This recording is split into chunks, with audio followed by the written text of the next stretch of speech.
Let's take you now from the Eastern Cape to KwaZulu-Natal. Mop-up operations have begun in the province. After disruptive snowfall and strong winds, there have been no fatalities due to the weather, but there have been several injuries. Scores of homes have been destroyed and many areas are still without power. Our reporter Silethiwe Ndlovu is in Pietermaritzburg and joins us now live. Silethiwe, good afternoon. A very different scene that we have behind you there, not the snow of the past couple of days. What is the latest where you are? Certainly, Michelle, but we do know that even under this municipality, which is the Msunduzi local municipality, there have been a few reports that have come in over the past few days where we know that even not so far from here, there's been damage to households that have been reported. A few schools also impacted, not so far from where I am right now. But I'm just going to bring in Senzo Mzila, who is the KZN spokesperson for KZN, to speak to us in terms of whether the reports that we received earlier on today remain as such. Senzo, thank you so much for your time and this afternoon. I think firstly, let's just start off with an overview then. When you are looking at the province, where are we in terms of the reports that you've received over the past few days? Good afternoon to you and good afternoon to the viewers at home. The province of KZN is responding swiftly to the weather-related incidents that we experienced yesterday. The damaging winds caused severe damage in a number of households across the province.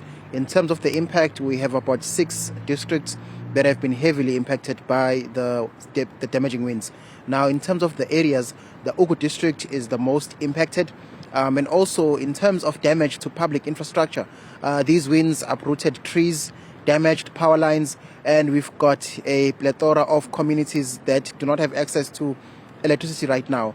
But we can confirm, though, that KZN is working closely with the ESCOM teams to ensure that these communities are brought back online. I just want to talk about the Ugu district. I do believe that's where 4 learners were injured. Perhaps just speak to us about that. Yes, in the Ugu district, about 4 learners were injured in one of the schools when the roof of their school collapsed due to the damaging winds. Now, through the swift action of the community and the teachers, these 4 learners were able to be taken to the nearest hospital where they received treatment. In terms also, though, of this damage to the schools across the province, we can indicate that we have about 68 schools that have suffered damage. Our teams were on the ground today and are on the ground to assess the full extent of the damage.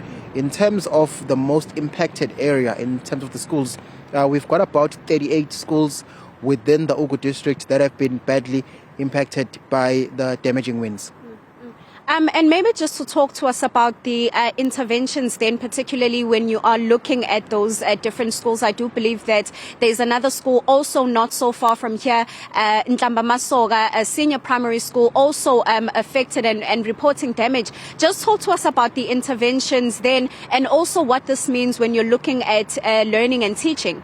Yes, well, the MEC for KZN, Reverend Silethiwe Buthelezi, is working closely with a number of MECs to ensure that disaster management teams are able to provide interventions.